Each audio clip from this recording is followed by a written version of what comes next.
오늘 우리에게 주시는 하나님의 말씀 요한계시록 3장 22절 한 절입니다. 한 목소리로 크게 한번 읽도록 하겠습니다. 귀 있는 자는 성령이 교회들에게 하시는 말씀을 들을지어다. 아멘. 여기 귀가 없으신 분, 진짜 없으신 분이 계실라? 네, 다 두 귀 있으시죠? 그런데 왜 귀 있는 자들은 성령이 교회들에게 하시는 말씀을 들으라고 하셨을까? 마치 귀가 없는 사람들에게 말씀하시는 것처럼. 이것은 들을 줄 아는 귀를 가져라, 그 말씀 아니겠습니까? 알아먹는 귀를 가져라, 깨닫는 귀를 가져라, 그런 말씀 아니겠습니까? 오늘 여러분 깨닫는 역사가 여러분에게 있기를 바랍니다. 지난 몇 주 전부터 요한계시록을 강의하고 있는 중이에요. 강해 설교는 좀 딱딱할 수가 있어요. 쭉 풀어나가고 재미있는 주제를 찾아서 설교하는 게 아니기 때문에 좀 지루할 수도 있는데, 여러분 요한계시록을 이렇게 강의를 하는 이유는 여러분이 요한계시록을 수월하게 읽어내도록 도와드리기 위해서 그런 것이니까 이 부분을 여러분이 이해하시고 들으시면 좋겠습니다. 지난 금요 예배에서 요한복음 2장 3장을 나누었습니다. 요한계시록 2장 3장, 그러니까 아시아에 있는 7교회 중에서 4개 교회에 하시는 말씀에 대해서 나누었어요. 그래서 나머지 3개를 오늘 말씀을 드리면 되는데, 지난 시간에 했던 말씀을 다시 한번 전체가 좀 들으면 좋겠어서 좀 짧게 요약해서 4개 교회를 말씀을 드리고 나머지 3개 교회 하신 말씀도 여러분과 함께 나누도록 하겠습니다. 첫 번째 교회는 에베소 교회이죠. 에베소 교회에 하시는 말씀이 2장 1절에서 7절 말씀에 기록되어 있습니다. 에베소 교회의 특징이 뭐냐면 처음 사랑을 버린 교회라고 하시는 거예요. 처음 사랑을 버린 교회.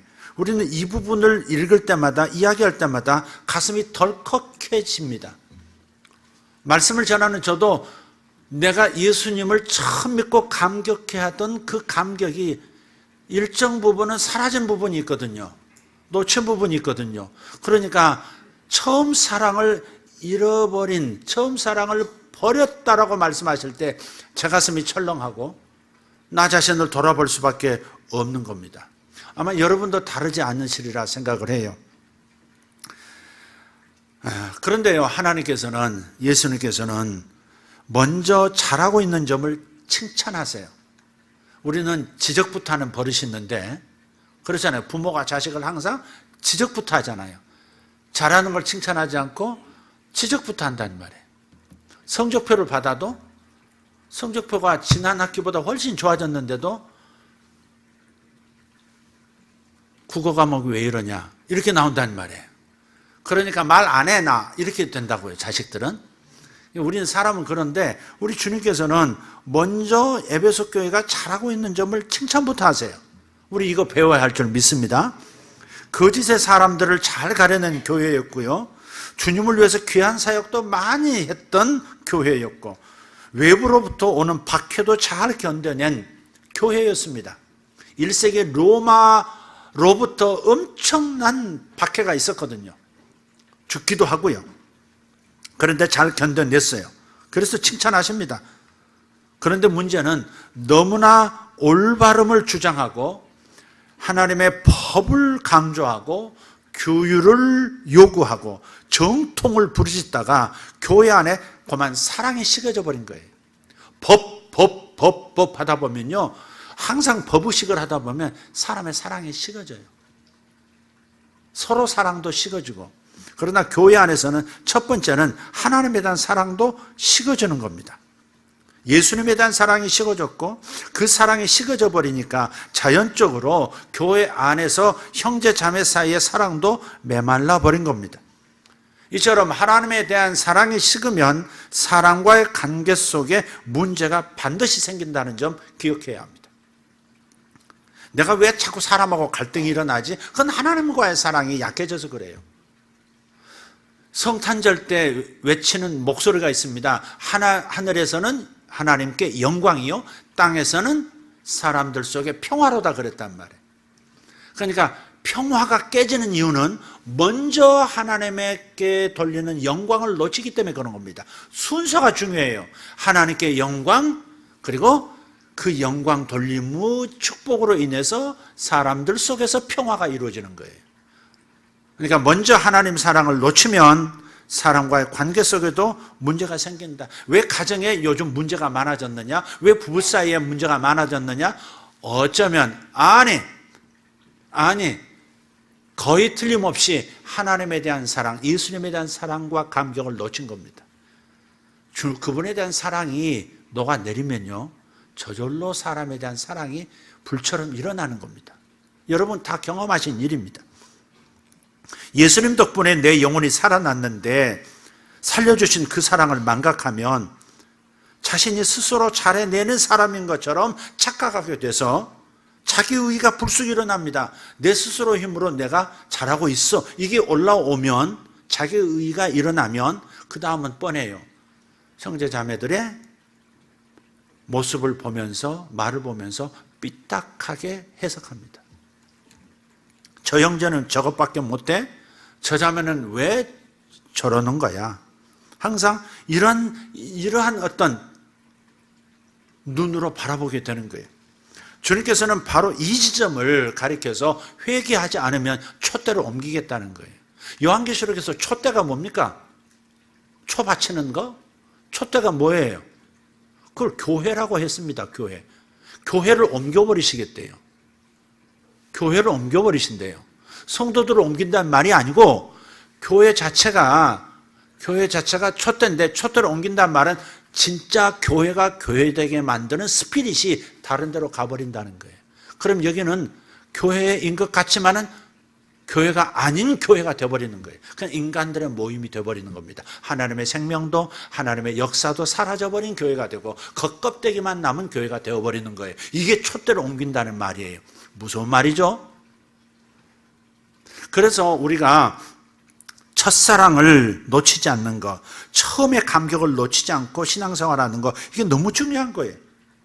이 세상은 절대 알 수 없는 그런 사랑을 우리가 누리고 있어야, 그 사랑으로 가득해야 세상에서 빛이 될 수 있는데, 만약 그렇지 못하다면, 그렇다면 차라리 없어지는 것이 낫다, 이렇게 주님은 판단하시는 거죠. 교회라고 말하지만 교회는 성도이기 때문에 성도 한 분 한 분이 자기 자신의 얘기로 들으셔야 합니다. 그래도 정말 감사한 것이 있어요. 그것은 하나님께서는 항상 기회를 주신다는 점이에요. 에베소 교회도 다시 기회를 주시고 계세요. 우리가 돌이켜서 첫사랑 수준으로 돌아가고자만 한다면, 아, 내가 잘못됐구나, 우리가 지금 잘못됐구나, 너무 정통하다가 사랑을 잃어버렸구나, 너무 법하다가 사랑을 놓쳤구나, 이걸 깨닫고 고치겠다고 마음 먹으면, 그러면 주님께서 말씀하세요. 약속하세요. 하나님의 낙원에 있는 생명나무의 열매를 주어서 먹게 하리라 그러셨어요. 다시 말해서 이 생명나무의 열매를 맺는다는 말은 우리가 죽어가지고 천당 가가지고 무슨 그 열매 먹는다는 말이 아니고, 지금 이 땅에 살면서도 신앙생활 하면서 하나님의 생명을 충분히 공급받고 하나님의 생명 안에서 하나님과 교통하고 서로 사랑의 교제를 나눌 수 있게 해주시는, 바로 그 능력을 다시 부어주신다 하는 말씀인 거예요. 그래서 올해는 사랑으로 생명이 흐르는 성도와 예수 세계교회가 되기를 예수 이름으로 축복합니다. 아멘. 두 번째 교회는 서머나 교회입니다. 2장 8절에서 11절인데요. 여러분 펴놓고 한번 보시면 좋겠습니다. 그런데 서머나 교회의 특징은 뭐냐면, 겉으로 보기에는 초라해요. 그런데 실상은 부요한 교회라는 겁니다. 겉보기는 쪽수도 적어, 규모도 적어, 돈도 없어, 배운 사람도 많지 않아, 배경 있는 사람 거의 없어. 그렇게 겉은 초라한데 실상은 부요한 교회. 지금 하나님께서 칭찬하고 계시는 거죠. 이 서머나 교회는 환난과 문제 속에서도 예수님께 충성하기를 포기하지 않은 교회였습니다. 그래서 부요한 교회라는 거예요. 충성을 잃지 않는 거예요. 사람이 어려워지면요, 충성도가 약해집니다. 신앙생활도 열심히, 그래서 교회도 잘 충성해서 봉사하다가 어떻게 돼요? 삶이 어려우면, 그러면은 충성도가 약해져요. 그런데 이 서마나 교회의 성도들은 삶이 어려운데 박해가 심하고 여러 가지로 경제활동이 막혔는데도 낙심하지 않고 충성, 주님에 대한 충성을 잃지 않는다는 겁니다. 그래서 주님께서 부요한 교회라고 말씀을 하시면서 칭찬하시는 겁니다. 우리 하나님께서는 교회의 겉모습을 눈여겨보시는 분이 아닙니다. 사람은 겉모습 봅니다. 목사도 좀 호대가 멀쩡해야지 여기 막 오바로크 치고 막 이런 목사는 손해를 일단 봐요. 오바로크 뭔지 아십니까? 재봉틀 이렇게 자국이 있고 막 이게 막 문신 막 이러고 옛날에 놀았던 흔적이 있고 그러면요, 처음 목사님이 왜 이래 이러고서요 교회 들어오기도 어려워해요. 겉모습을 본다고요. 아이고 학고방이네 이러면서 이러기도 하고 말이죠. 그런데 하나님께서는 교회 겉모습을 눈여겨보시는 분이 아니다. 교회가 얼마나 척척 잘 돌아가느냐, 머릿수 많아가지고 프로그램도 많고 이 일도 저 프로그램도 잘 저절로 돌아가는 교회도 있어요. 혹은 이 일을 얼마나 많이 하느냐, 이런 거에 하나님은 관심을 두지 않으신다는 거예요. 겉으로는 그렇지 않아도 내면에서 오직 교회 안에 하나님의 생명이 얼마나 충만한지를 하나님은 보고 싶으신 거예요. 성도 안에서 얼마나 생명이 있는지, 예수님을 사랑함과 예수 생명이 넘쳐나는지 이걸 보고 싶다는 거예요. 이것은 현상학적으로 설명할 수 있어요. 봄이 오면 얼어붙었던 것들이 녹기 시작하고요, 겉은 냇물 위에 얼음장이 그대로 있는데 아래서부터 녹으면서 물이 흐르는 소리가 들려요. 그리고 봄의 기운이 땅을 덮으면요, 하늘을 덮고 땅을 이렇게 안으면 이쪽 저쪽에서 생명이 터져나온 소리가 들리는 겁니다. 새싹이 터져나오고 이쪽 저쪽에서 일찍 꽃망울을 터뜨리기 시작하고, 그리고 움츠렀던 생명들이 다 땅속에서 바깥으로 기어 나옵니다. 그죠? 봄이 임하면 그러는 겁니다. 마찬가지로 성도들에게 하나님의 임재, 하나님의 생명력이 역사하면 예배에 영감이 있고요, 뭔가 깨달음이 오고요, 뭔가 회개할 게 막 떠오르고요, 할렐루야, 이상스럽게 평안이 오고 이상스럽게 알 수 없는 감사와 기쁨이 솟아오르고, 이것이 하나님의 임재가 있는 거예요. 여러분, 이런 임재를 놓치지 말기를 예수 이름으로 축복합니다. 그리고 여기서 꼭 기억할 것은, 사람 보기에, 겉보기에 삶이 어렵다고 해서 저 사람이, 저 성도가 영적으로도 가난할 것이다 라고 하는 것은 착각입니다. 겉은 어렵지만 어려운 삶을 살고 있어도 하나님의 눈에 영적으로는 굉장히 부유한 사람일 수 있습니다. 그리고 그 사람을 세워서 이 사람처럼 할 수 있기를 원한다, 하나님은 그러실 수 있어요. 분명히 하나님 말씀하셨어요. 나는 사람을 외모로 보지 않는다, 중심을 본다 그러셨거든요. 우리도 그 눈을 가져야 할 줄 믿습니다. 외모로 판단하지 않는 습관 기르시기를 예수 이름으로 축복합니다. 세 번째 교회는 버가모 교회입니다. 버가모 교회에 하시는 말씀이에요. 2장 12절에서 17절입니다. 이 교회는 믿음은 있는데 분별력은 부족한 교회였습니다. 믿음은 뜨거운데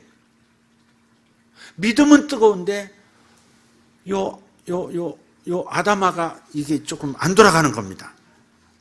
믿음이 있어서 외부의 핍박은 잘 견뎌내는데 분별력이 부족해서 내부에서 일어나는 거짓된 신앙과 사상들을 용납하는 교회, 이거 아니올시다 주님 말씀하고 계세요.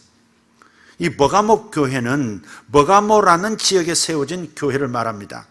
근데 그 지역을 이렇게 가보면, 우리가 작년에 우리 성도들과 함께 성지순례할 때 터키를 갔었는데 그 버가모를 갔어요. 근데 버가모를 보는데 저 위에 성이 있는 겁니다. 산이 굉장히 가파른데, 높고 가파른데 성이 성 중턱에서부터 성벽을 깎아지르듯 이렇게 세워가지고 도시를 만든 거예요. 걸어서 올라갈 수는 있지만은 그 뜨거운 볕에 걸어서 올라가기 쉽지 않으니까 이 사람들이 이 올라가는 거 뭐죠? 그거 케이블카를 만들어 놨어요. 케이블 타고 올라가서 이렇게 보니까 거기에 수천 명이 모여서 공연할 수 있는 돌로 만든 공연장이 있고요. 콜로세움의 축소판 같은 것도 있고, 거기에 특별히 제우스 신전이 있습니다. 제우스를 섬기는 거대한 신전이 그 도시 안에 있는 거예요. 대개 산에 성을 세우고 도시를 건축한다고 하는 것은 대개 이제 적군으로부터 자신들을 잘 지켜내기 위해서 대개 그렇게 하는 것이죠. 어쨌든 간에 화려한 제우스 신전이 그 산정에 있더라고요. 그래서 2장 13절에 이렇게 말씀합니다. 내가 어디에 사는지를 내가 아노니 거기는 사탄의 권좌가 있는 데라. 내가 내 이름을 굳게 잡아서 내 충성된 증인 안디바가 너희 가운데서 곧 사탄이 사는 곳에서 죽임을 당할 때에도 나를 믿는 믿음을 저버리지 아니하였도다. 아멘. 이 사탄의 권좌가 있는 곳이라는 것이 뭐냐면 바로 제우스를 섬기는 우상숭배의 본산이 거기 있었다는 겁니다. 그래서 지금 버가모에 세워진 교회가 자신들도 모르는 사이에 교회 안에 종교 사상이 들어왔고 잘못된 사상이 침투한 거예요. 그 도시에 살고 있다 보면 도시를 영향을 끼치기도 하지만 도시에 영향을 받기도 하기 때문에 교회는 반드시 도시가 변하도록 기도해야 하고 영향을 끼쳐야 하는 것입니다. 가만히 있으면 침투당하는 상황이 반드시 생겨요. 그래서 이 버가모 교회는 하나님도 섬기고 제우스도 섬기고 예수를 주라고 부르기도 하면서 로마 황제를 주라고 또 부르는 그런 유혹을 받았고 그것을 용납하고 있었던, 어쩔 수 없지 않느냐라면서 용납할 수밖에 없었던 교회가 바로 버가모 교회입니다. 좀 더 구체적으로 밝히고 있는데요. 그것은 뭐냐면 발람의 교훈을 지키는 자들, 곧 니골라당의 교훈을 지키는 자들을 교회 내에 그대로 방치했다는 겁니다. 이 발람의 교훈이라고 말하면 발람은 사람이에요. 이 발람 이야기를 여러분 읽으셔야 이 스토리가 제대로 이게 레이더에 잡힙니다. 민수기 22장부터 25장, 민수기 31장을 읽으시면 발람 선지자 이야기가 나와요. 이걸 선지자라고 해야 할지 마술사라고 해야 될지 잘 모르겠는데 이 발람이 하나님과도 교통하고 또 다른 쪽하고도 이렇게 교통하는 그 묘한 남자였습니다. 근데 실력이 있었던 것 같아요. 뭐 영적인 파워가 있었는지. 그래서 이 모압의 왕인 발락이라고 하는 성씨가 같아요. 발람. 발락이 초청을 했어요. 어마어마한 거금을 주고 금은 보화를 주고 초청을 해가지고 이스라엘을 저주하라는 겁니다. 아니, 한 사람의 저주로 한 민족이 망해버릴 수 있다고 믿는 믿음, 대단한 믿음 아닙니까? 아니, 예수 안 믿는 세상 사람 믿음도 어쩔 때 보면 깜짝 놀랄 만한 믿음이 있어요. 그 한 사람 발람이 와가지고 저주하면 발랑 뒤집어진다고 믿는 이 신앙 대단하지 않냐 이 말이에요. 근데 발람이 초청장을 받고요 가려고 합니다. 근데 하나님께서 가지 마, 찌그러져 있어, 이렇게 얘기하셔요. 잘 알아서 들으시길 바랍니다. 지브리 이렇게 말씀하셨다고요. 그러니까 일어나려고 하다가 딱 주저앉은 거예요. 근데 재차 초청이 또 왔어요. 더 많이 준다고. 그러니까 욕심이 일어나니까 또 일어나려고 합니다. 찌브리 다시 쭈그러 앉았어요. 그런데도 가려고 하니까 하나님 가서 그냥 좋은 얘기만 할게요. 그랬더니 가라 그러세요. 여러분, 하나님께서 가지신 개인을 향한, 국가를 향한 뜻이 있는데요, 절대적인 뜻도 있고요 허용적인 뜻도 있는 거예요. 절대적인 뜻은 반드시 이루어져야 하는 하나님의 뜻이고요, 허용된 뜻이라고 하는 것은 사람이 하도 원하고 계속 그 방향으로 나가려고 하니까 그래 가라, 그래 해봐라, 이렇게 해버리는 허용된 뜻도 있는 거예요. 그런데 발람은 가라 하는 것은 주님께서 가라고 하시는 줄 알고 진짜 흔쾌히 기쁨으로 가, 그렇게 하시는 줄 알고 벌떡 일어나가지고 짐 싸가지고 나귀에 올라타고 갑니다. 근데 나귀가 발람을 태우고 가다가요, 갑자기 어느 한 고을을 통과해서 지나가는데 갑자기 담벼락에다가 자기 몸을 부비면서 가는 겁니다. 사정없이 부비면서 가는 거예요, 돌담에. 그러니까 나귀에 타고 있던 발람의 한쪽 다리도 쓸리죠. 심하게 고통을 느끼는 겁니다. 그래서 아니 이놈이 미쳤나 하고서는 막 매질을 막 해댑니다. 그러니까 갑자기 나귀가 하나님의 영에 사로잡혀 가지고 사람의 말을 합니다. 전무 우주 역사상 전에도 없었고 후에도 없을 기이한 역사, 당나귀가 말을 합니다. 왜 때려? 이렇게.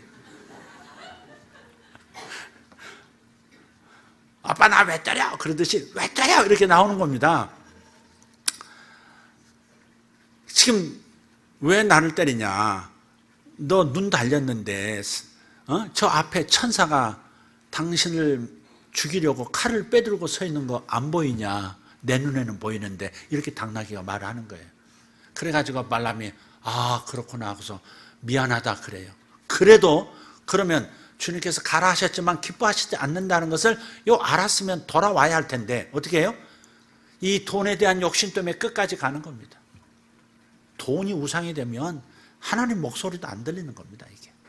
그래가지고 그냥 가는 거예요. 피해가지고 가가지고 결국은 가서 이스라엘을 저 넓은 평야에 진치고 있는 이스라엘을 바라보면서 높은 산정에서 발락과 함께 서가지고 저주하려고 입을 벌리는데 입에서 저주가 나오질 않는 거예요. 당나귀의 입도 바꾸시는데, 당나귀의 혀도 바꿔버리시는데, 입을 벌려서 저주하려고 이스라엘은 저주를 받을지어다 하는데 이스라엘아 더 축복받아라 이렇게 나와버리는 거예요. 여러분의 입이 그렇게 되기를 바랍니다. 항상 축복해야지 저주하고 그렇게 하면 안 됩니다. 그런데 이것을 여러 번 거푸 하는 겁니다. 그래서 발락이 취소를 하고 돌아가라고 얘기합니다. 그런데 발람이요, 그래도 끝까지 돈은 또 탐이 나가지고 내가 직접 저주하는 것을 하나님 막으시니까 하나님을 상대해서 내가 이길 수는 없으니까 그러면 이런 방법을 써야 되겠다 해가지고 이 미인계를 씁니다. 모압 여인들, 아주 그냥 정말 매력적인 여인들을 쭉 뽑아가지고 그것도 바알 신앙, 바알에 대한 신앙, 우상 숭배에 아주 푹 젖어 있는 여인들을 선택해가지고 침투시키라는 겁니다.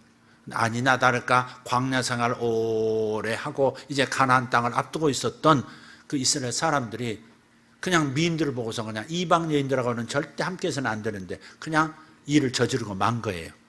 그러면 성적인 범죄만 저지르고 끝나느냐? 그렇지 않습니다. 반드시 영이 건너와요. 영이 건너옵니다. 그러니까 사람이 몸으로 함께하면 저 사람을 따르는 어떤 악한 영도 같이 침투하는 겁니다. 공유해버리는 거예요. 그래서 그 바알 신앙, 우상으로 돌아간 사람들이 많은 거예요. 여호와 신앙을 버리고 말이에요. 그래서 그 자리에서 수많은 사람이 죽습니다. 발람이 직접 저주해서 저주가 임하게는 못하니까 이런 이스라엘 스스로 범죄해서 하나님의 심판을 받도록 유도하는 간교한 전술을 썼던 것이죠. 그게 바로 머가목 교회에서 벌어진 일입니다. 슬쩍 바깥에서 교회를 무너뜨리려고 계속 공격해도 무너지지 않으니까 안에다 사람을 심어가지고 제우스를 섬기는 것이 뭐 그렇게 나쁘다고, 하나님 섬기고 겉으로는 그냥 제우스 섬긴다고 말해, 이런 식으로 타협하도록 만들어버린 겁니다. 그게 바로 머가목 교회의 책망거리였던 거죠. 오늘날도 발람처럼 교회 안에서 영적인 채 하면서 하나님 잘 섬기는 채 하면서 세상을 짝하는 교인들이 있습니다. 이런 혼적인 성도들을 그대로 놔두고 저들을 훈련시키지 않으면 결국 이 세상의 방식이 교회를 지배하게 될 것입니다. 하나님을 사랑한다고 하면서 하나님을 대적하고 하나님의 교회를 허물어뜨렸던, 하나님의 종들을 죽이고 수많은 사람들을 수용소로 보냈던 김일성도 사랑하는, 김일성주의를 추종하는 것이 어떻게 가능한 것이겠습니까? 종은 주인을 둘 섬길 수가 없습니다. 이쪽 종이든지 이 집의 종이든지 하나님, 이 집의 종도 되고 저 집의 종도 될 수 없다고 성경은 말씀해요. 하나님을 밀어내고 김일성 자신을 그 자리에 옮겨놓은 김일성주의자들을 어떻게 예수 믿는 사람들이 환영할 수가 있느냐 이 말이에요. 그래서 교회 안에도 상당히 이러한 김일성주의, 제가 주체사상, 주사파라고 얘기하지 않는 까닭은 주체사상이란 말은 젊은 세대, 특히 지성인들에게는 매력적인 용어입니다. 저도 한때 그런 것을 약간 매력을 느꼈어요. 주체라는 말 자체가 주도적으로 무언가를 생각하고 만들어간다, 운명을 만들어간다는 말이 얼마나 멋집니까? 그냥 주체사상이라고 하지 말고 그건 김일성주의입니다. 김일성 사상을 받아들이는 겁니다. 하나님 없이 자신이 인민의 주인이 되는 겁니다. 그건 사실 팩트 아닙니까? 그래서 우리가 교회를 그렇게 완전히 말살하고 기독교를 말살시켰던, 하나님을 직접 대적했던 김일성과 김일성 사상을 어떻게 하나님을 믿는 사람들이 동시에 받아들일 수 있느냐 이거죠. 하나님의 원수는 나의 원수가 되어야 되는 것 아니겠습니까? 교회의 원수는 나의 원수가 되어야 되지 않겠습니까? 하나님께서 우리의 원수인 사탄을 공격했지 않습니까? 사탄을 없이 하시지 않습니까? 그렇다면 우리도 그분의 원수가 나의 원수가 되어야 하지 않겠습니까? 그래서 이런 김일성주의를 추종하는 이러한 사상이 빨리 회개되어지고, 이 방송을 듣는 분들이 있기 때문에 제가 3,200뷰, 그러니까 구독자가 한 그 정도 되는 것 같아요. 한 3,000명은 뭐 구독을 신청하고 몇백 분들이 매주 들으신다는 얘기니까, 그러니까 그분들 중에서도 한번 들으시라고 제가 이렇게 표현을 하는 겁니다. 가끔 마리아를 숭배해서 마리아상 앞에서 그에게 기도하는 그런 것들을 종용하고 가르치고 이것이 있어야 참된 천주교인이야, 그렇게 하는 캐톨릭, 이 캐톨릭을 기독교와 똑같은 신앙이라고 받아들이는 그냥 어설픈 성도들도 있습니다. 우상숭배 아닙니까? 왜 마리아에게 기도합니까? 왜 예수님께 기도해야지? 왜 삼일째 하나님께 기도해야지? 마리아 상 앞에서 마리아에게 빌고 앉았는 겁니까? 장례식에서도 결혼식에서도 거룩하신 마리아여 하면서 계속해서 마리아의 이름만 부르는 그 인간 우상숭배를 어떻게 용납한단 말입니까? 자신도 모르게 뇌에 스며든 마귀적 사상들을 조심해서 몰아내야 합니다. 사랑하는 우리 성도들은 믿음의 은사도 받고 분별의 은사도 받기를 예수 이름으로 축복합니다. 네 번째 교회는 두아데라 교회입니다. 아들이 둘이라 두아데라 교회가 아니라 그냥 두아데라라고 하는 지역에 세워진 교회입니다. 특징은 진보하고 계속해서 발전하는 교회입니다. 이거 칭찬입니다. 내 나중 행위가 처음 것보다 많도다, 2장 19절에서 말씀하셨거든요. 내 나중 행위가 처음 행위보다 훨씬 많아졌다. 신앙의 열심도 있어졌고 신앙의 충성도가 더 높아졌다. 지금 그렇게 말씀하고 있는 거예요. 그런데 책망도 있습니다. 이 교회도 교회 안에서 영적으로 물을 흐리는 사람들을 용납한 것이 문제였습니다. 구약의 이스라엘 백성을 우상으로 물들게 한 이방 여자 이세벨처럼 교회 안에 세상의 가르침을 가지고 들어와서 현혹하는 존재를 처리하지 못하는 것을 책망하십니다. 그러니까 우상숭배를 허용했다는 면에서는 버가모 교회와 거의 비슷한 교회, 그게 두아데라였습니다. 여기서 특별히 주목할 부분은 우상숭배는, 잘 들으셔야 합니다. 우상숭배라는 죄는 다른 죄하고는 다르게 취급을 받습니다. 우상숭배는 항상 자녀의 미래, 자녀의 안녕에 영향을 미친다는 점입니다. 그 2장 23절에 이렇게 말씀했어요. 우상숭배를 계속해서 하고 있기 때문에, 교회 안에 있으면서도 우상숭배하고 있기 때문에, 또 내가 사망으로 그의 자녀를 죽이리니 모든 교회가 나는 사람의 뜻과 마음을 살피는 자인 줄 알지라. 내가 너희 각 사람의 행위대로 갚아주리라 그러셨어요. 지금 신자들에게 하시는 말씀입니다. 이거 구원 못 받는다는 말씀을 하는 게 아니고, 예수 믿었으면 구원은 받습니다. 영혼은 구원 받았어요. 그러나 이 땅에 살면서 하나님 앞에서 이 죄들은 살면서 어려움을 겪는다는 얘기입니다. 그 중에서도 우상숭배의 죄는 자녀가 죽음에 이르는 그러한 심판도 나타난다는 겁니다. 그래서 신명기 6장에 이렇게 말씀하시죠. 28장에도 말씀하시지만 이 우상을 섬기는 죄에 대해서는 그 죄를 없다 하지 아니하시고 자손 3, 4대까지 이르게 하리라 그러셨어요. 자식은 죄를 우상숭배 죄를 안 저질렀다 할지라도 부모가 우상숭배 죄를 저지르고 있다면 자녀에게 영향이 간다는 겁니다. 자녀들이 예수 믿어도 그 집안에 타고 들어온 악한 영들이 안 떠나요. 안 떠납니다. 쉽게 이 가문은 내 거야 하는 그 의지를 포기하지 않습니다. 그래서 악한 영이 3대 혹은 4대까지 계속해서 영향을 끼치려고 하는 겁니다. 그러니까 무당의 자식들 있잖아요. 그러니까 영 들려가지고 무당짓 하는 무당의 자녀들은 되게 자식들이 참 뭐랄까요? 좀 장애를 안고 태어난다든지 소위 세상 말로 팔자가 사실 안 좋은 상황이 많이 갑니다. 그래서 무당, 점술하는 이런 이들이 자식들이 안 좋게 되는 것을 굉장히 두려워합니다. 예수 믿고 싶어도 자기가 몸주로 섬기는 그 신이 자기 자식에게 공격할까 봐 그냥 예수를 못 믿는, 하나님이 살아계신 하나님이고 귀신들은 허상이라는 것을 알면서도, 아무것도 아니라는 걸 알면서도, 하나님 앞에서는 잡신에 불과하다는 걸 알면서도 예수에게로 못 건너는 까닭은 자식이 해를 당할까 봐 그러는 겁니다. 대부분 하나님 믿습니다 하는 무당들도 있습니다. 그러나 건너오지 못하는 까닭은 자식이 불모로 잡혀 있는 겁니다. 그러니까 악한 영들은 예수 믿고 자식도 예수 믿어도 그 집 안에서 계속해서 역사에서 결국 끌어내려고 하는 시도를 3대, 4대까지 간다는 사실을 기억해야 합니다. 여러분이 몇 대째 기독교인이십니까? 몇 대째 기독교인이십니까? 여러분이 1대라면 더 노력하셔야 합니다. 더 하나님의 은혜를 구하셔야 합니다. 2대라도 하셔야 합니다. 3대는 마지막 최선을 다해서 더 힘을 내서 4대까지 기독교 신앙이 물려지도록 만드셔야 합니다. 도중 하차하시면 다시 시작해야 합니다. 마귀에게 다시 잡히는 겁니다.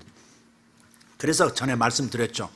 하나님께서 왜 우상숭배에 찌든 이스라엘 백성, 특별히 남쪽 유다 백성을 바벨론에 의해서 멸망시키시고 그 남은 자손들을 저 바벨론 땅으로 70년 동안 끌고 가서 살게 했어요. 나라 잃어버린 것이 70년이에요.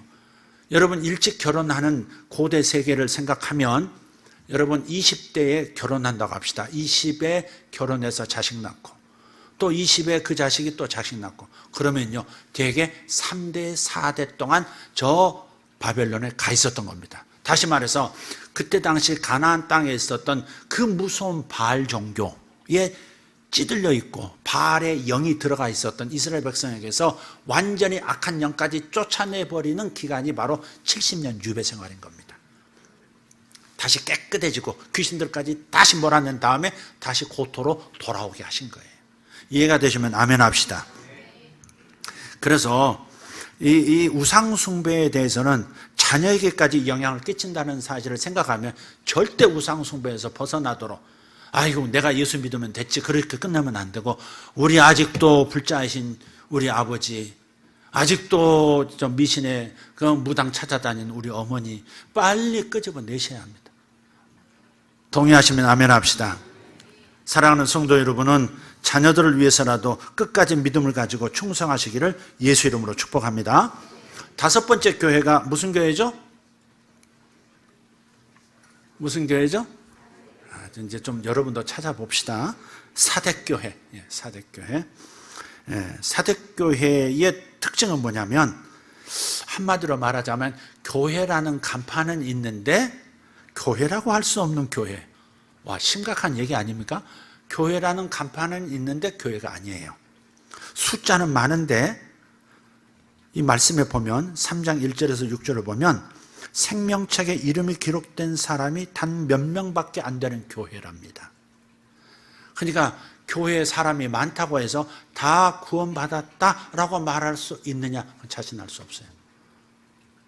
구원의 분명한 생명의 증거가 있는 사람이 몇이나 되는지가 중요한 거예요. 하나님 앞에서 이런 교회는 간신히 명맥을 유지하는 교회입니다. 저는 이렇게 생각합니다. 큰 교회가 좋은 교회냐? 아니면 작은 교회가 좋은 교회냐? 크고 작음이 좋은 교회를 결정하지 않습니다. 건강한 교회가 좋은 교회입니다. 동의하시면 아멘 합시다. 예, 건강한 교회, 즉 생명이 들어가서 영적으로 자라나고 있는 교회, 거침없이 성장하고 있는 교회, 그 생명력이 있는 교회, 그게 건강한 교회고 좋은 교회라고 믿습니다. 이 사대라는 지역을 가보시면요, 여러분 혹시 전라북도 임실군에 있는 마이산 가보셨습니까? 마이산이 아니고 마이산 가보신 분? 예, 가보셨군요. 가보시면 저 멀리서 이렇게 차를 타고 가다 보면 갑자기 나타나는 이 한 덩어리 바위로 된 뾰족히 솟아오른 그 말의 귀처럼 이렇게 그 밑에 말대가리가 있을 것 같아. 이렇게 말의 귀처럼 두 봉우리가 이렇게 뾰족하게 솟아오른 곳이 마이산, 말마자 귀이자 마이산입니다. 가까이 가서 보면 완전히 수직으로 서 있는 돌기둥 같습니다. 근데 사대교회가 바로 그런 그 임실군에 있는 그 마이산보다 몇 배, 한 10배, 20배 큰데, 한 10배 정도 크다고 생각하시면 됩니다. 큰데 뾰족하게 그렇게 생겼어요. 그리고 그 위에다가 또 성을 만들어 놨어요. 근데 올라가는 길이 없는 겁니다. 그럼 어떻게 올라가 있을까? 어떻게 식량을 공급할까? 적들이 빙 둘러서 여러 차례 공격하려고 포위를 했지만 한 달, 두 달, 석 달까지도 계속해서 정복을 못하는 겁니다. 올라가는 길이 없어요. 그런데 그 사대 성이 정복을 당한 적이 있습니다. 밤에 보초를 서고 있던 이 친구가 군모가 땅에 떨어진 거예요. 그래서 그걸 굴러가지고 저 아래 산 아래로 떨어진 거예요. 군인들은 요거 헬멧 잃어버리면 아주 곤란해집니다. 이 청년들 있죠. 남자 청년들 다 이제 군대 갈 텐데 이 철모 잃어버리면 아주 곤란해집니다. 예. 근데 그 군모를 찾으려고 요 사람이 자기 친들만 아는 비밀 통로, 바위 틈으로 한 사람 겨우 내려오는 그 바위 틈 길로 해가지고 내려와서 모자를 집어가는 모습을 포위하고 있던 적군이 봐버린 거예요. 그래서 어떻게 사람이 어째서 갑자기 나타났다가 저 부분에서 또 사라진단 말이에요. 그래서 날이 밝아가지고 추적 조사해 보니까 거기에 미세한 틈으로 사람이 오르내릴 수 있는 길이 있었던 거예요. 그래서 정복당해 버린 겁니다. 그래서 그런 상황을 빗대서 주님께서 너희 사대교회가 살아있다는 이름은 가졌는데 실상은 죽은 교회다 그렇게 말씀하신 거예요. 살았대 그랬는데 죽었대 이렇게. 사람은 살았대 그랬는데 사람들은 하나님은 죽었다라고 선언하시는 거예요. 왜? 구원받지 못했으면서도 구원받은 것처럼 섞여 있는 사람이 너무 많은 겁니다. 교회는 언제나 하나님의 생명이 가득해야 할 줄 믿습니다. 사대교회는 생명은 사라지고 형식과 절차만 남은 껍데기 교회, 형식만 남은 이 교회. 그러므로 우리는 항상 생명은 없고 종교만 남은 기독교가 아닌지, 그런 신앙을 내가 지금 가지고 잘 믿고 있다고 착각하는 건 아닌지 늘 점검해야 하는 것입니다. 주님의 권고를 들으십시오. 내가 어떻게 받았으며 어떻게 복음을 들었는지를 생각하고 지켜 회개하라. 회개하라는 것은 태도를 바꾸라 그 말입니다. 처음 복음을 들었을 때의 감격, 구원의 기쁨, 구원의 확신 가운데로 돌아오라는 겁니다. 여섯 번째 교회는 빌라델피아 교회입니다. 요한계시록 3장 7절에서 13절 제가 이미 경고를 드렸습니다. 좀 딱딱하다고.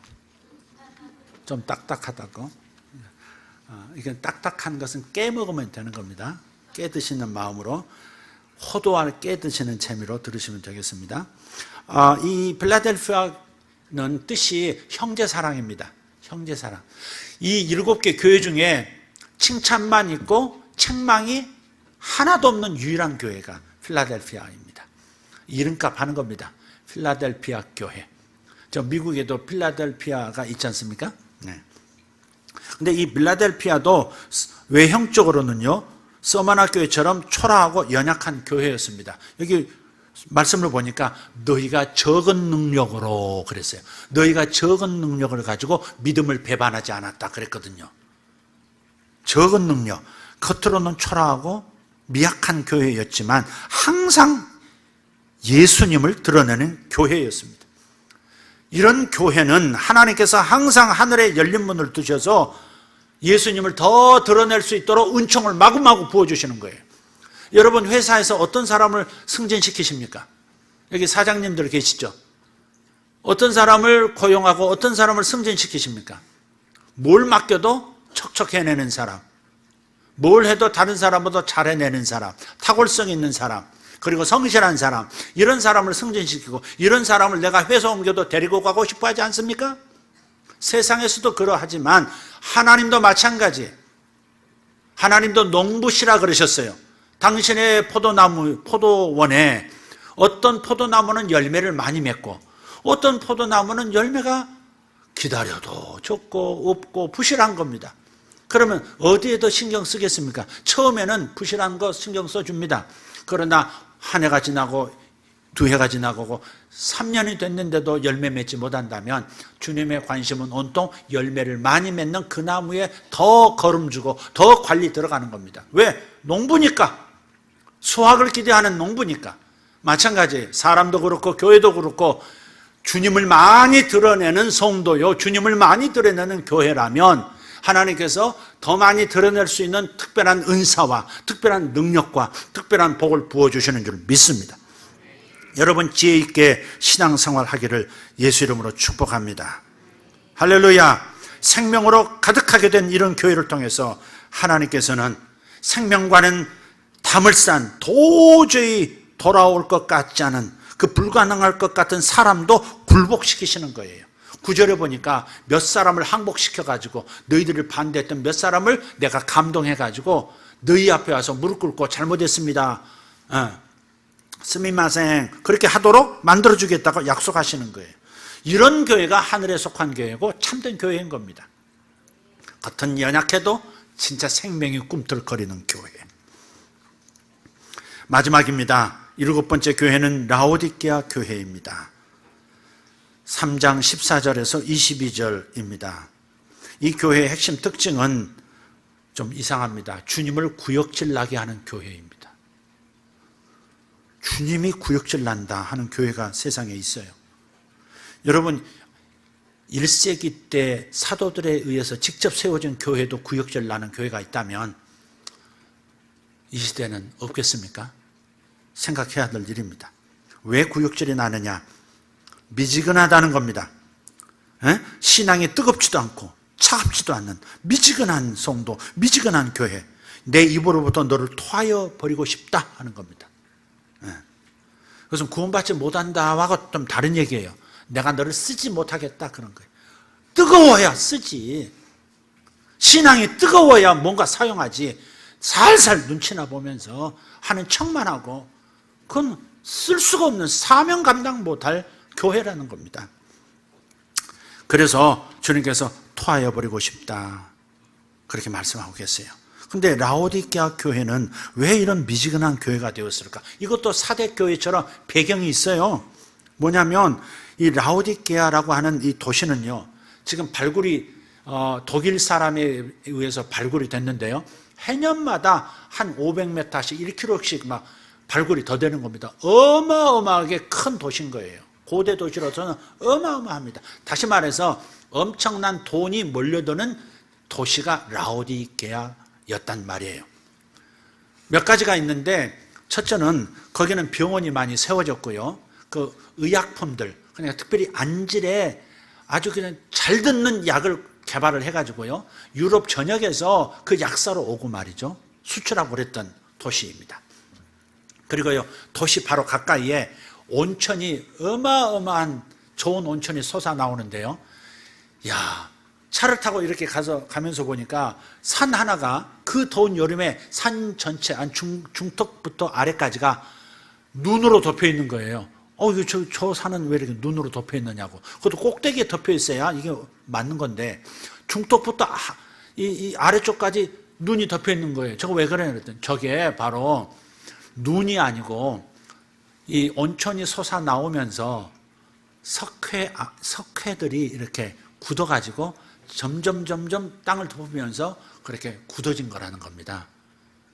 너무 뜨거운 물이 솟아 나오는데 근처에 라오디게아 도시가 물이 필요하니까 그 온천수를 도시로 수로를 만들어가지고 끌어들인 겁니다. 가면 사람 몸통 한 2배 정도 되는 곳에 물이 콸콸콸 흘러가요. 계속 흘러가게 되어 있습니다. 눈을 감으신 분들에게 뜨거운 물들이 이렇게 좀 들어가다. 뜨거운 물이 막 들어가는데, 근데 이제 이게 공기에 노출이 되니까 오다가 식어버리는 거예요. 그래서 이제 도시 안에 가정에 딱 도착하면 미지근한 겁니다. 이게 뜨겁든지 시원하든지 해야 될 텐데 미지근하니까 짜증이 나는 겁니다. 이게 짜증나면 어때요? 에이 안 써 이러듯이 지금 라오디게아의 온천수를 비유해서 너희들의 영적 상태가 지금 미지근해. 뜨겁지도 않고 차갑지도 않고 액토해 내버리고 싶어. 이런 상태야 너희들이. 그런 겁니다. 왜 신앙이 이런 상태가 될까? 여러분 생각해 보세요. 여러분 잘 나가시면, 여러분 돈도 많이 버시고 하시는 사업 잘 되시고 자식들 빵빵 터뜨려주고 대박 터뜨려주고 부모 얼굴 가오 딱딱 세워주면요, 여지 없습니다. 죄송하지만 목사부터 이제 막 믿은 초신자까지 하나님 잘 의지하지 않습니다. 하나님 잘 안 찾습니다. 뜨겁게 찾지 않습니다. 이게 인간입니다. 구원받았어도 영은 구원받았지만 마음은 아직 구원받아가고 있는 중이기 때문에 이 혼이라는 존재가 이런 존재예요. 여러분 가끔 어려움 겪으시죠? 물론 자기 실수로 혹은 세상의 악 때문에 그런 일을 겪기도 하지만 그것도 어찌 보면 자기에게 유익으로 삼을 만한 부분인 겁니다. 어려움 겪어야 사람은 정신 차리고요. 어려움 겪을 때 하나님 살려주세요 하게 되고요. 하나님 제가 교만했습니다. 하나님 제가 너무 오만했습니다. 이렇게 하게 됩니다. 언제 예수 믿습니까 여러분? 모태신앙 여기 자녀들 있죠? 아버지 어머니 예수 믿기 때문에 자동적으로 예수 믿게 되어진 사람들, 예수 믿었다고 자신할 수는 없어요. 그거 생명이 들어있다고 자신할 없어요. 개인이 예수를 영접해야 구원받습니다. 부모가 예수 믿었다고 구원받는 거 아닙니다. 근데 이 부모가 예수 믿어서 예수 자동적으로 교인이 된 이 자녀들은요, 정말 하나님 만나기가 쉽지가 않습니다. 늘 듣는 말을 그냥 믿음도 없는 상태에서 계속 물 주고 거름 주고, 아니 이게 생명이 없는 모조인데 여기다가 거름 주고 물 주면 어떻게 되겠어요? 잘하겠어요? 안 잘하지. 그러니까 참 힘들어요 신앙생활이.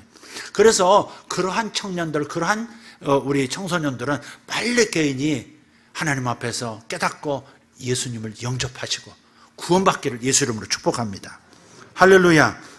그러니까 라오디게아는 돈이 많으니까, 도시 자체가 전부 부자니까 교인들도 태반이 부자야. 저 강남교회, 강남의 S교회, 강남의 J교회 뭐 이런 교회들 같은 거예요. 돈이 많아. 어마어마하게 돈이 많아. 1년 예산이 수백억 뭐 이렇게 뭐 되는, 이런 교회라고 생각해 보세요. 라오디게아 교회가 그랬다. 그러니까 이게 하나님에 대한 열정은 별로 없는 거예요. 만사 돈으로 다 형통인데, 돈이면 다 됨, 이것이 확신에 가득 차 있는데 그게 세상의 원칙이잖아요. 그러니까 이 사람들이 등 따시고 배부르니까 하나님에 대한 열정이 없는 거예요.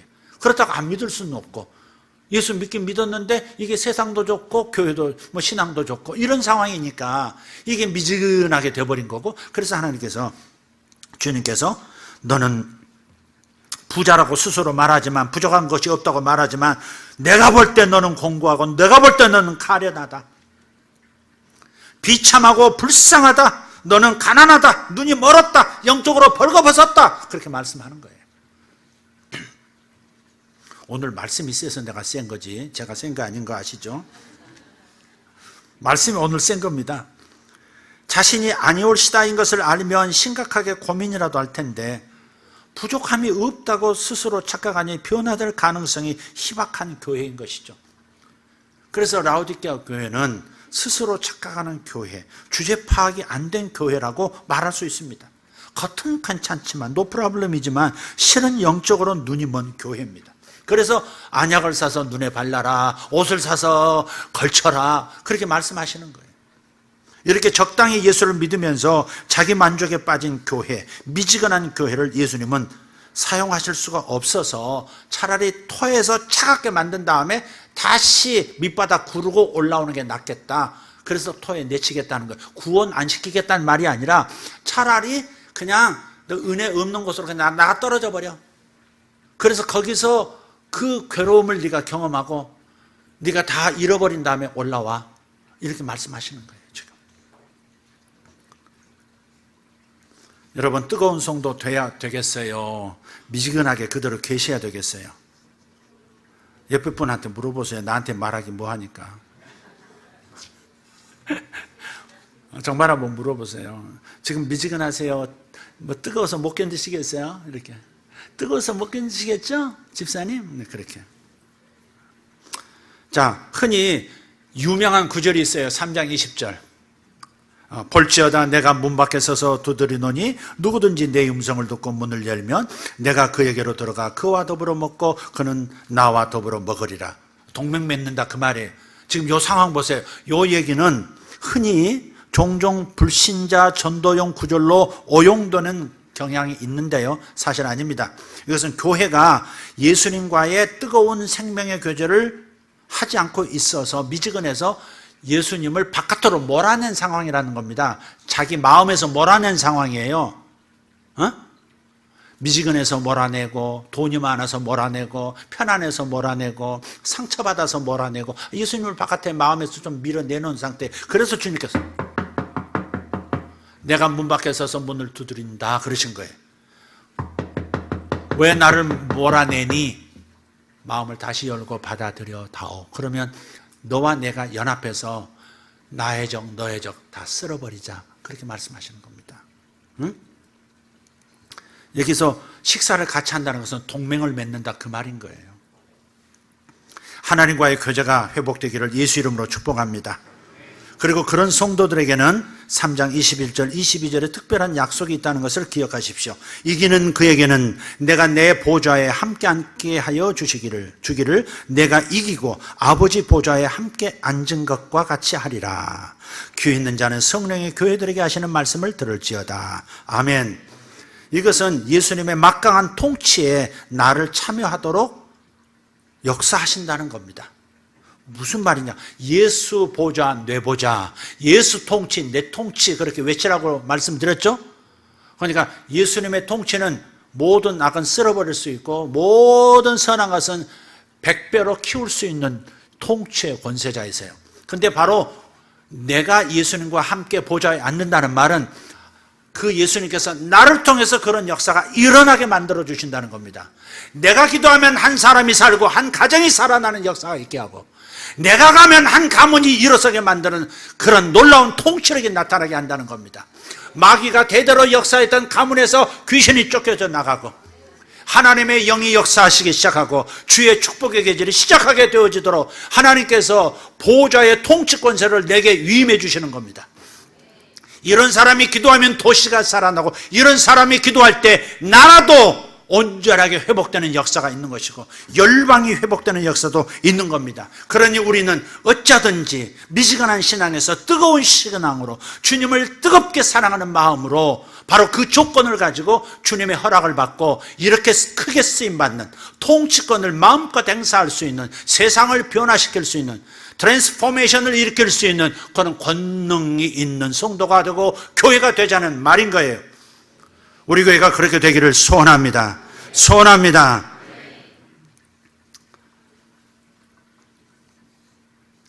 결론의 말씀, 주님께서 이렇게 1세기 말의 교회들을 향해서 칭찬과 책망을 하셨습니다. 그리고 주님께서는 오늘날 교회들을 향해서도 똑같은 말씀을 하실 것이라고 믿습니다. 그렇기 때문에 우리는 무턱대고 교회 생활을 할 것이 아니라 주님께서 원하시는 교회가 어떤 교회인지를 제대로 분별해서 그런 교회 생활, 그런 신앙 생활을 해야 할 줄 믿습니다. 여러분, 4장부터 22장은 하나님께서 어떻게 세상을 심판하시고 하나님을 떠난 세상을 심판하시고 교회를 승리자로 만드시는지 구체적인 얘기들을 상황을 통해서 하고 계시는 거예요. 그래서 먼저 2장, 3장을 교회를, 실제 있는 교회를 향해서 말씀하시고, 너희들이 지금 이런 상태니까 앞으로 이런 과정을 통해서 내가 이렇게 만들겠다 의지 표명하는 것이 4장부터 22장까지의 이야기인 겁니다. 죽어서 저 가서 언젠가 볼 저 천당을 보여주신 게 아니고, 교회가 얼마나 막강한 권세자가 될 수 있는지, 교회가 세상을 통치하는 하나님의 심장이요 하나님의 손발인 것을 깨달으라고 요한을 통해서 지금 계시록의 말씀을 우리에게 주고 계시는 겁니다.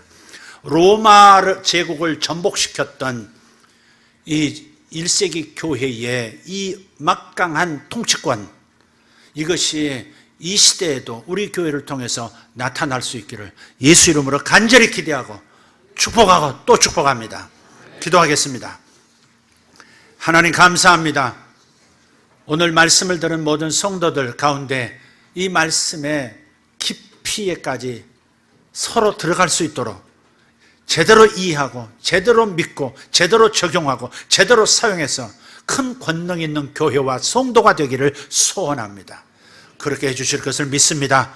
올 한 해 서두에 첫 머리에서 첫 번 주일 예배에서 교회에 대하여 하나님께서 칭찬하시는 것과, 즉 기대하시는 것과 책망하셔서 바꾸기를 원하시는 것을 선포하셨사오니 우리 교회가 취할 것은 취하고 버릴 것은 버리는 분별력 있는 믿음 있는 교회 되도록 역사하여 주시옵소서.